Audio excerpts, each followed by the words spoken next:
mrefu na vitabu. Ndugu yangu. Ndio.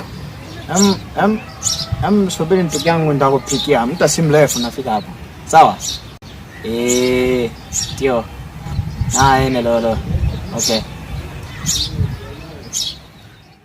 Hii mtoto ni mzuri huyu. Yaani mtoto wa Kiarabu hivi. Yaani nikimwacha huyu mtoto nitakuwa na atenta sampimi kwa Mungu.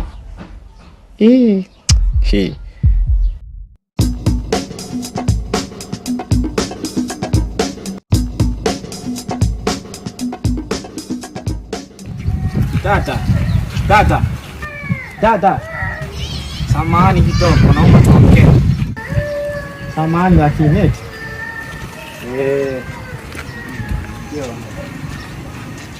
Dada, pale yako. Salama. Ujambo kabisa. Jambo sio. Dada, samahani. Yaani unajua vile ulivyo kwa Mwarabu wewe. Mimi kalo mwenzio kama enda kwatu kabisa yani. Nimeshindwa kuvumilia hii hali. Naomba nisikilize. Dada, unaitwa nani? Naitwa Aisha. Naitwa Aisha. Mashaallah. Mungu anipe nini mimi kalange kama hako. Dada, sasa mimi mwenzio nimetokea kukupenda. Sasa mimi nakupenda pia. Wewe jamani, sije mimi nifanye nini? Ani muombe nini hivi Mungu? Kalange kama hako.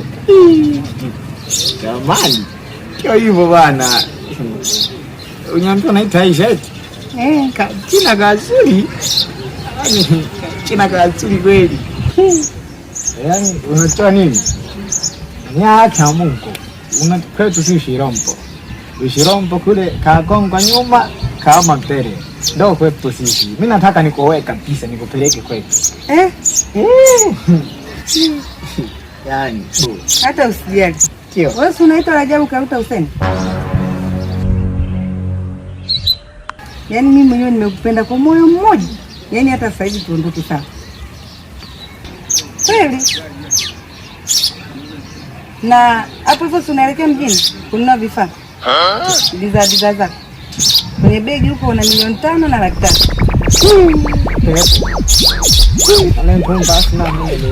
Wenzetu.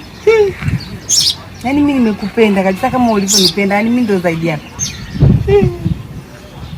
Jichanganya mimi mwa mtoto wa mtu. Unanijuaje wewe? Wewe umenijuaje ni majina wewe? Mimi nakujua. Pepe. Unajua na hela ni hizo pepa kabisa. Mimi mbona nakujua? Pepe.